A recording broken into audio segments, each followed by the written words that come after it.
Pues, y junto a Luis Viloria, los acompañamos hoy en esta presentación académica para la asignatura de Gestión de Procesos Tributarios de la especialización en Ciencias Tributarias de la Universidad Central.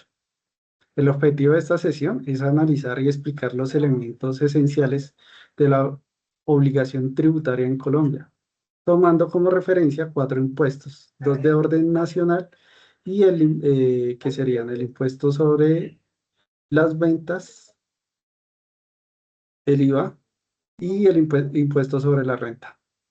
Y dos de orden distrital, que sería el ICA y el impuesto predial unificado. Siguiente, Luis, por favor.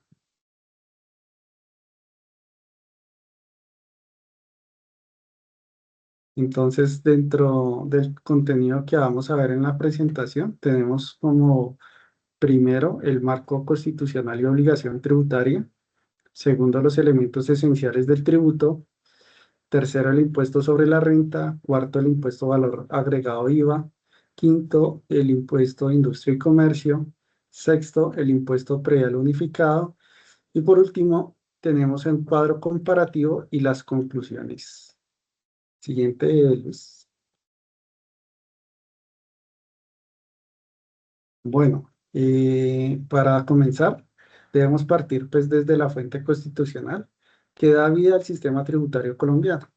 Y aquí hablamos del artículo 338 de la Constitución Política, que establece que en tiempos de paz y únicamente el Congreso, las asambleas departamentales y los consejos municipales o distritales pueden imponer contribuciones fiscales o parafiscales. Y algo fundamental, la ley, la ordenanza o el acuerdo deben fijar directamente los sujetos activos y pasivos, los hechos y las bases gravables y las tarifas de los impuestos. Esto nos dice que la obligación tributaria nace de la ley y no de acuerdo a voluntades entre el Estado y el contribuyente. El Estado no negocia los tributos, los impone dentro del marco constitucional. Y complementariamente tenemos el artículo 363 de la Constitución, que nos dice que el sistema tributario se funda en los principios de equidad, eficiencia y progresividad y prohíbe la retroactividad de las leyes tributarias. Listo, gracias, Robert. Mucho gusto, mi nombre es Luis Viloria. Ya Robert inició con nuestra presentación y acá seguimos con cuáles son los elementos estructurales que toda norma tributaria debe contener en Colombia, de acuerdo con el artículo 338, que es el orden constitucional superior. Son cinco elementos, valga la redundancia, elementos esenciales del tributo, que todo tributo que se legisle o que se cree en Colombia debe contener. Empezamos con el primero, que sería el sujeto activo. Es el acreedor de la obligación tributaria y en el orden nacional se encuentra la DIAN. Ese es el sujeto activo de todos los impuestos del orden nacional.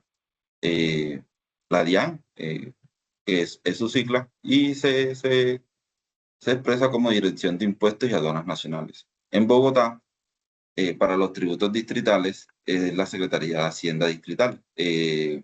Algunos lo establecen como la Secretaría de Hacienda, pero en norma sería la Alcaldía Mayor de Bogotá. El sujeto activo tiene la potestad de recaudar, fiscalizar, liquidar y cobrar coactivamente los tributos. En ese mismo orden, en el segundo puesto, tenemos el sujeto pasivo, que está contemplado por las personas naturales, las personas jurídicas o sociedades de hecho, sobre quien recae el hecho gravable. Todos aquellos que desarrollan la actividad en la que se ve involucrada el tributo, pues serían los sujetos pasivos de los impuestos. En el tercer lugar, tenemos el hecho generador, que es el presupuesto fáctico previsto en la ley, cuya realización origina la obligación tributaria. Por decirlo así, es el disparador del impuesto. Por ejemplo, obtener ingresos que incrementen el patrimonio o vender un bien grabado con con impuesto al IVA, con impuesto al consumo. Seguimos con el cuarto elemento, que sería la base gravable, que lo podemos establecer como la cuantificación o medición del hecho generador. Es el valor depurado sobre el cual se aplica la tarifa. Puede ser la renta líquida gravable, el precio de venta, los ingresos netos o el avalúo catastral, según el impuesto donde recaiga. Y por último, como quinto, tenemos la tarifa. La tarifa se establece que es el factor aritmético, un porcentaje o una milésima que se aplica a la base gravable para determinar el impuesto a cargo. Puede ser proporcional, progresiva o específica. Estos 5 elementos no pueden ser delegados por el legislador. Todos deben estar definidos en la norma que crea el tributo. Ahora veamos cómo se materializa cada impuesto. Gracias, Luis. Entonces, en ese orden de ideas, comenzamos con el impuesto de renta, que es el primero de los dos impuestos nacionales. Y se trata de un impuesto directo de carácter personal con una periodicidad anual regulada principalmente en el estatuto, en el libro primero del Estatuto Tributario, decreto 624 de 1989, y modificado recientemente por la ley 2277 de 2022. Entonces, como primer elemento, tenemos el sujeto activo, y el sujeto activo en este caso es la DIAN, quien administra, recauda y fiscaliza este impuesto a nivel nacional. El segundo es el sujeto pasivo, y los sujetos pasivos son las personas naturales residentes en Colombia que tributan sobre su renta de fuente mundial. Personas, las personas naturales no residentes y las personas jurídicas extranjeras tributan únicamente sobre su renta de fuente nacional. Igualmente son sujetos pasivos las personas jurídicas nacionales, sociedades, empresas, sobre su renta mundial, y las sucesiones ilíquidas. Estos serían los sujetos pasivos. Como tercer elemento, tenemos el hecho generador, y el hecho generador está establecido en el artículo 26 del Estatuto Tributario, y es el que nos dice que es la obtención de ingresos susceptibles de producir un incremento neto del patrimonio del contribuyente. No basta que exista un ingreso, sino pues este debe tener la capacidad de enriquecer al sujeto. Y de ahí que la norma permita restar los ingresos no constitutivos de renta. Tenemos la base gradable de depuración, que más adelante la vamos a revisar. Y aquí está pues digamos que este integra cada uno de los elementos más técnicos en este impuesto, el cual tiene una depuración, la base gradable para llegar a la renta líquida gradable, y el proceso lo veremos en la siguiente diapositiva. La tarifa, pues tenemos varias tarifas, entre ellas para personas jurídicas. La tarifa general es del 35% establecida por la ley 2277-2022. Asimismo, existen tarifas especiales en zonas francas que tienen una tarifa del 20%, y las mega inversiones del 27%. Este es un régimen especial que está regulado en el Estatuto Tributario, artículo 235-3, y ofrece estabilidad jurídica para asegurar una tarifa, o bueno, esta tarifa por 20 años, siempre y cuando se cumplan ciertos requisitos. Entre ellos, pues, el primero está el monto de inversión, que son inversiones iguales o superiores a 50 millones de VTs en sectores habilitados. Generación de empleo, crear al menos 50 empleos directos y formales. Exclusiones, no aplica para proyectos de exploración, explotación de recursos naturales no renovables, ni para la construcción y operación de zonas francas. Y tenemos la separación contable. Entonces, esta lo que nos dice es que las rentas generadas por fuera de estos proyectos se graban bajo las mismas tarifas generales del impuesto. Asimismo, tenemos tarifas para personas naturales residentes, los cuales deben aplicar una tabla progresiva que va del 0% al 39%, y esta se mide en VT según el nivel de ingresos. Para no residentes, la tarifa es generalmente del 35%, salvo dividendos y pagos al exterior, que tienen tarifas del 5, 10 o 20%, y la ganancia ocasional, que tributa a tarifa especial del 15%. Para ello, pues tenemos como un ejemplo práctico en el que nuestro periodo gravable es del 1 de enero al 31 de diciembre. Las declaraciones generalmente se presentan entre abril y mayo del año siguiente, según el calendario de la DIAN, y pues supongamos que la empresa Virgües Viloria, Asesores SAS, domiciliada en Bogotá, obtuvo ingresos brutos por 2.000 millones de pesos en 2025. Después de restar costos de 1.200 millones, deducciones por 100 millones y rentas exentas por 200 millones, su renta líquida agradable es de 500 millones. Y el impuesto sería esos 500 millones por el 35%, que nos daría 175 millones. A esto le restamos las retenciones en la fuente practicada durante el año y nos daría el valor a pagar. Igualmente, pues, si quieres, avanzamos a la siguiente diapositiva para mostrar la depuración. Y dentro de la depuración, pues lo que tenemos es que se toman los ingresos ordinarios y extraordinarios del periodo, se le restan las devoluciones, rebajas y descuentos, se restan los ingresos no constitutivos de renta ni ganancia ocasional, como dividendos no grabados, aportes a pensiones, utilidades en venta de acciones en bolsa bajo ciertos requisitos, entre otros. Aquí obtenemos los ingresos netos gravables y sobre estos restamos los costos y gastos procedentes según el artículo 107 del Estatuto Tributario, necesarios, proporcionales y con relación de causalidad. Asimismo, restamos pues las deducciones permitidas de ley, se restan las rentas exentas y tenemos como resultado la renta líquida agravable, sobre la cual vamos a aplicar la tarifa dependiendo del tipo de persona, si sea natural o jurídica, residente o no residente.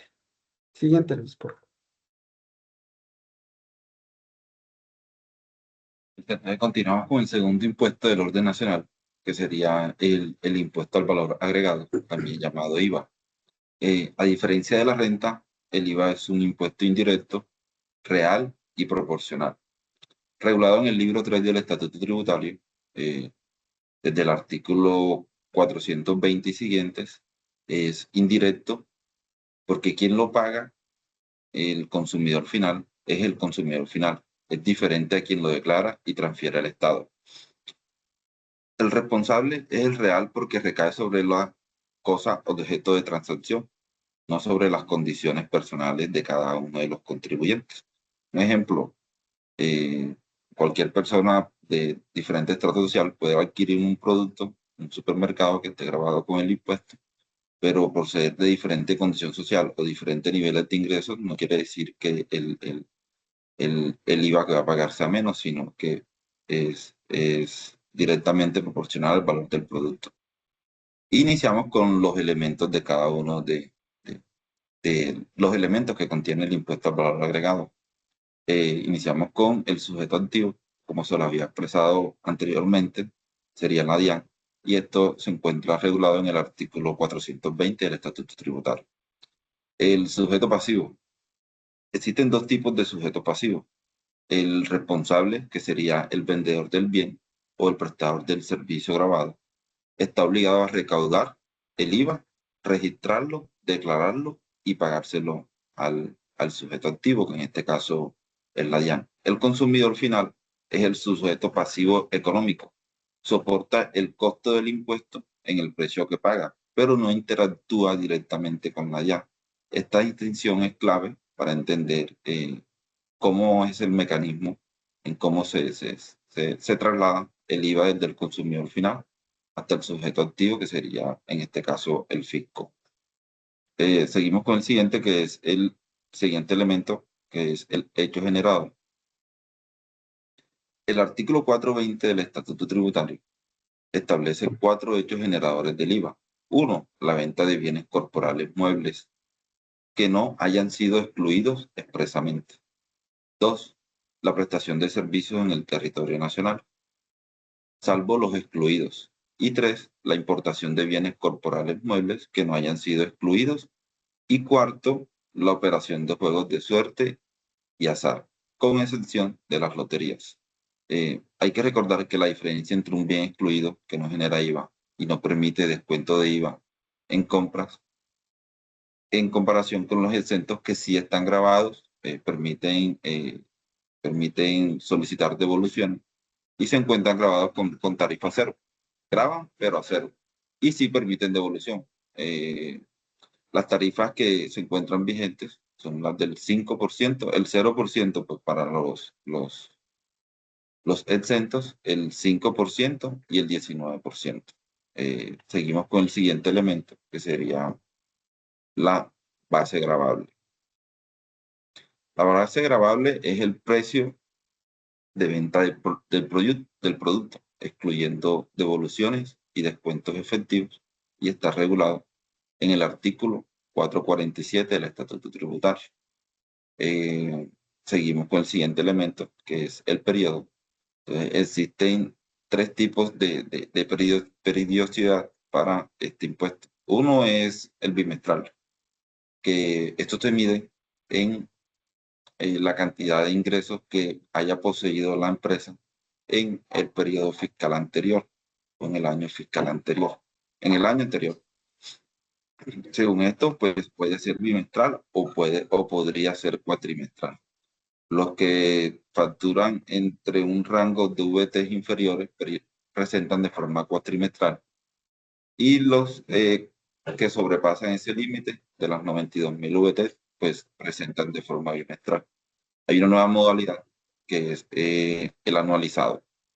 Y el anualizado se establece para el régimen simple de tributación, quienes solamente informan y pagan de forma bimestral en los anticipos, pero la declaración como tal la hacen anualizada cada año.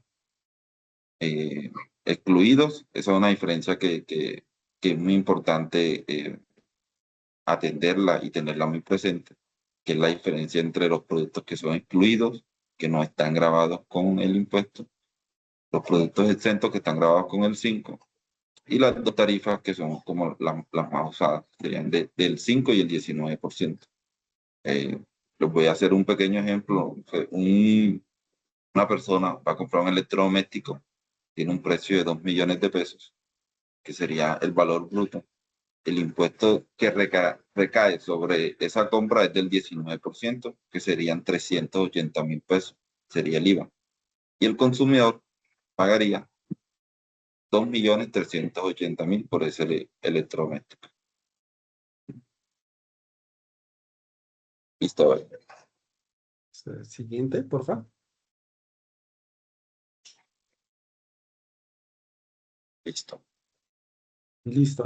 Pasamos ahora a los impuestos distritales y comenzamos con el impuesto de industria y comercio de Bogotá, ICA, que pues este impuesto está regulado principalmente por la ley 14 de 1983, el decreto 1429 de 1993, que es el Estatuto Orgánico de Bogotá, y el decreto distrital 352 de 2002, que fue actualizado mediante el decreto 639 de 2025, que hace referencia al Código Tributario de Bogotá. El ICA es un impuesto directo, real, de periodo bimestral, que se paga directamente ante la Secretaría Distrital de Hacienda, quien es el recaudador, pero pues finalmente, como lo vemos en el primer elemento, que es el sujeto activo, es el distrito, ¿sí? El distrito capital de Bogotá, conforme al artículo 40 del decreto 352 de 2002, es el sujeto activo. El siguiente elemento es el sujeto pasivo, y los sujetos pasivos son las personas naturales, jurídicas o sociedades de hecho que ejerzan actividades industriales, comerciales o de servicios en la jurisdicción del Distrito Capital. Un aspecto acá importante, Luis, es no importa si el domicilio principal del contribuyente está fuera de Bogotá, lo que cuenta es que la actividad económica se desarrolla en el distrito. Ejemplo, un transportador de Medellín que tenga operaciones en Bogotá es sujeto pasivo del ICA Bogotá. Hecho generador, tenemos como hecho generador que son, pues, como lo dije, todo el ejercicio de actividades industriales, comerciales o de servicios en el Distrito Capital. Según el artículo 32 del decreto 352 de 2002, la actividad industrial es la producción, extracción, fabricación o manufactura de bienes. La comercial la entendemos como la adquisición y enajenación de bienes. Y la de servicios abarca toda tarea, labor o trabajo ejecutado sin que prime la entrega de bienes, sino la prestación de un servicio. La base gravable, que es un punto crítico, aquí pues tenemos un elemento técnico fundamental que distingue al ICA de renta, y según el artículo 42 del decreto 352, la base gravable del ICA son los ingresos netos del contribuyente en el periodo bimestral. Y cuando digo ingresos netos, pues nos referimos a los ingresos brutos menos devoluciones, rebajas, descuentos, ingresos provenientes de actividades exentas o no sujetas. Por lo que aquí en este impuesto no se puede restar los costos y gastos operacionales. Eso nos indica que este impuesto es sobre los ingresos y no sobre las utilidades. Esto lo hace mucho más oneroso para empresas con márgenes bajos, porque puede generar ICA incluso cuando la empresa tiene pérdidas. Y por último tenemos la tarifa. La tarifa del ICA en Bogotá se expresa en milésimas y varía según la actividad. Las actividades industriales tienen tarifas entre el 2 y el 7 por mil, las actividades comerciales entre un 2 y un 10 por mil, las de servicios entre un 2 y un 10 por mil también. Y existe un sistema de clasificación por códigos de actividad que está inmersa en el decreto 352 y determina la tarifa exacta. Por ejemplo, las actividades de transporte suelen estar en un 4,14 por mil, los servicios financieros hasta un 5 por mil y actividades de construcción en rangos específicos. Tenemos un ejemplo, o casi todo de la vida real, una empresa, Experian Logistic Group, dedicada a la intermediación de transporte de carga en Bogotá, registra ingresos brutos en el bimestre, en el primer bimestre de 2026, por 100 millones de pesos, con devoluciones de 20 millones de pesos, por lo que sus ingresos netos son de 80 millones. Esto con una tarifa del 4,14 por mil por las actividades de transporte que graba, nos daría un impuesto a pagar de 331.200 en ese bimestre. Y notemos pues que aquí no restamos los costos operativos como combustibles, peajes o salarios. Esto no se deduce de la base. Puedes continuar, Luis.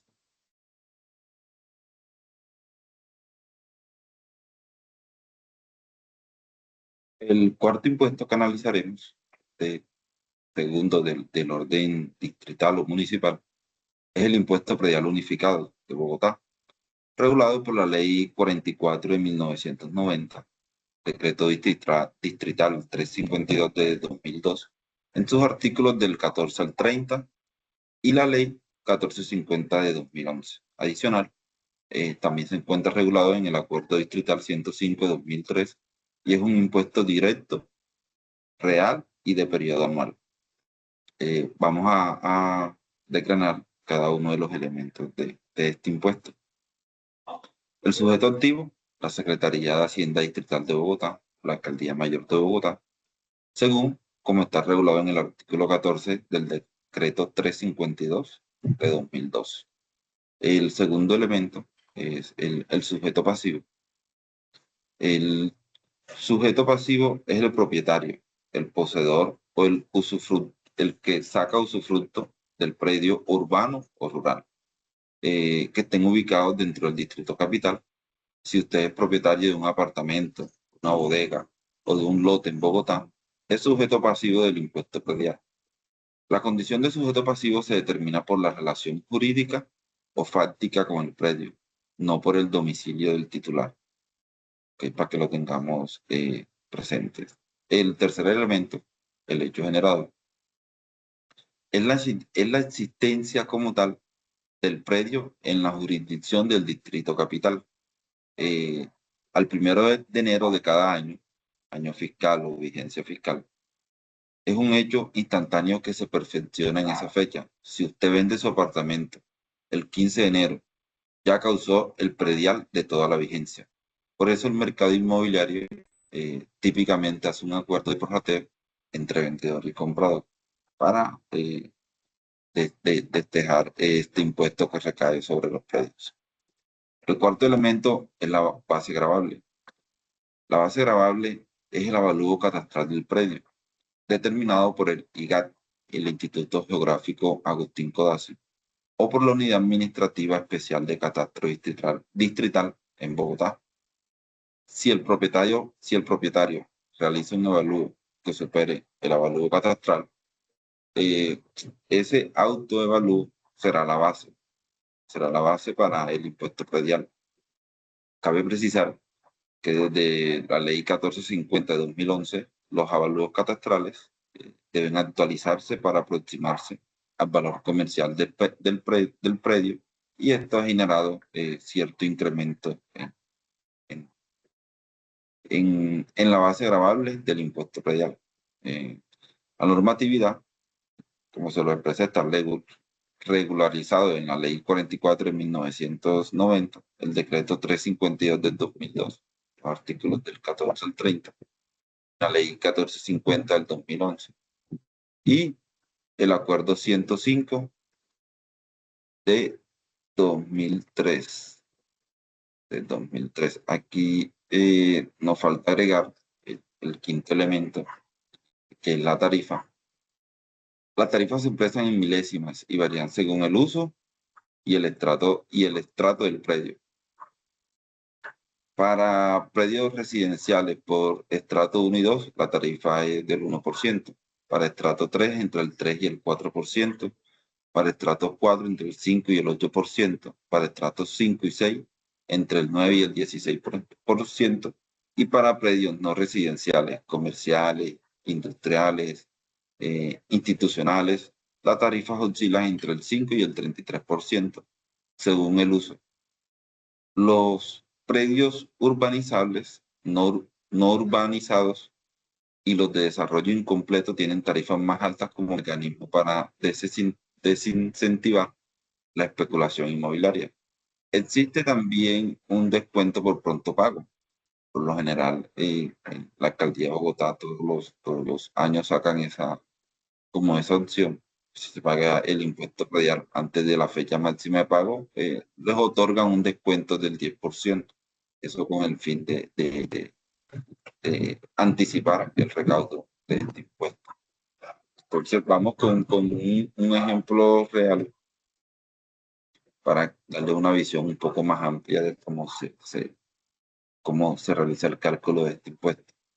Un apartamento en un estrato 4 en la zona norte de Bogotá, pongamos Usaquén, tiene un avalúo catastral de 350 millones aproximadamente. La tarifa aplicable para el estrato 4 es del 9,5%.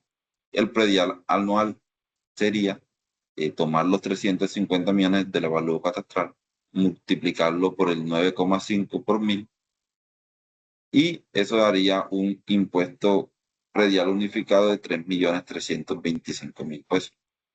Si el propietario paga antes de la fecha máxima, que por lo general es el 30 de junio, aplicaría el descuento del 10%. Terminaría pagando un valor de 2.292.000 aproximadamente. Una cifra completamente diferente a lo que debería si el avalúo catastral estuviera desactualizado y fuera un ejemplo de 150 millones. En ese caso solamente pagaría 1.425.000. Es por esto con el esfuerzo que han hecho las Secretarías de Hacienda por tratar de igualar el valor catastral con el valor comercial de cada uno de los predios. Gracias, Luis. Siguiente.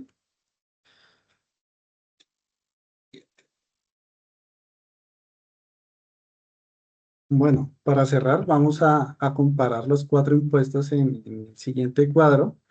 Luis, ¿nos acompañas en las siguientes conclusiones? Sí, listo, con gusto, pues veamos el cuadro aquí comparativo que da una visión general y un poco más amplia. Sí, El impuesto de renta, el IVA, el ICA, el predial. Cabe también resaltar que en cada municipio los impuestos del orden municipal y distrital tienen regulaciones y normativas diferentes. Eh, Cambian muy poco, pero sí existe diferencias en tarifas, en bases gravables, en hechos económicos exentos, pero guardan en su mayor grado muchas similitudes. Y eh, de acuerdo. tanto el ICA como el predial. Sí, de acuerdo. Esas similitudes son muy fundamentales en estos cuatro impuestos. Primero, pues todos tienen fundamento constitucional en los artículos 338 y 363 de la Constitución.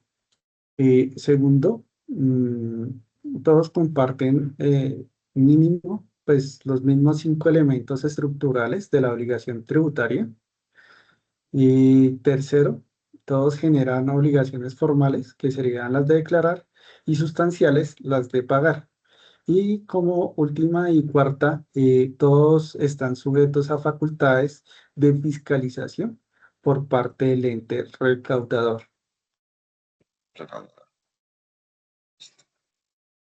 Vamos con la siguiente diapositiva.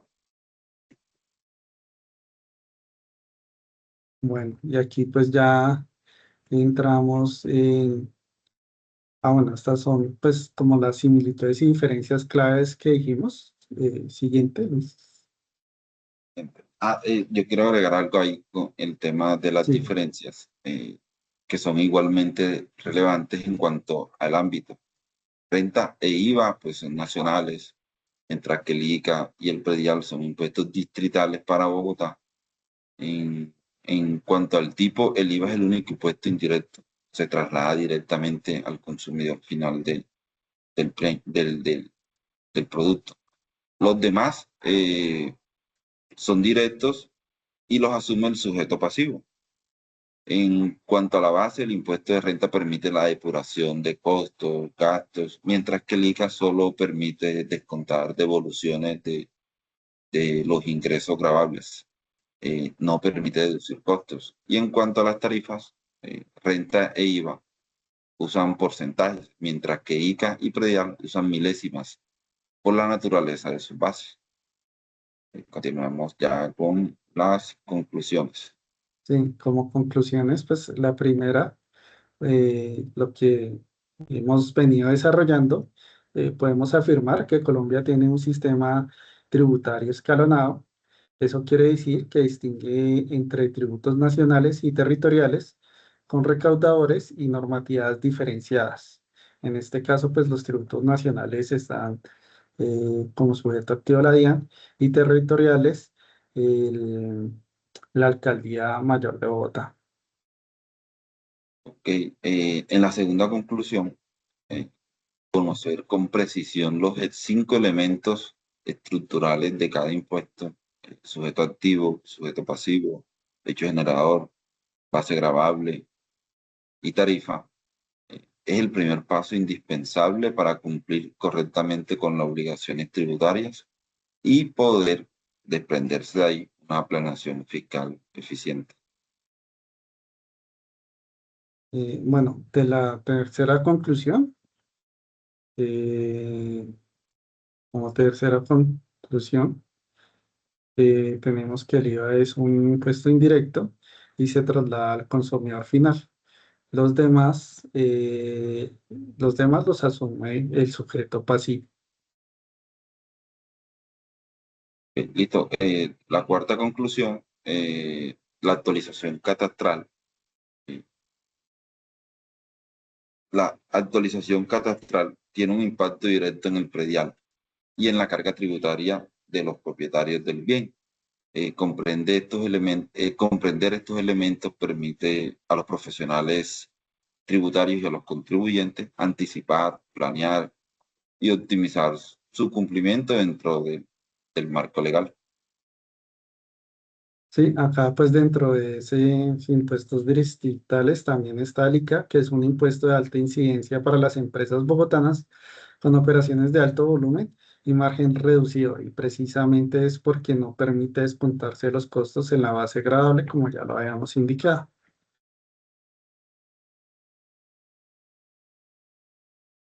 Entonces, yo Eh, creo que ya con esto finalizaríamos la presentación. Fue un gusto compartir este espacio con ustedes. Gracias, Over. Muchas gracias, Luis, y muchas gracias a todos pues por su atención y quedamos muy atentos. Mil gracias y hasta luego.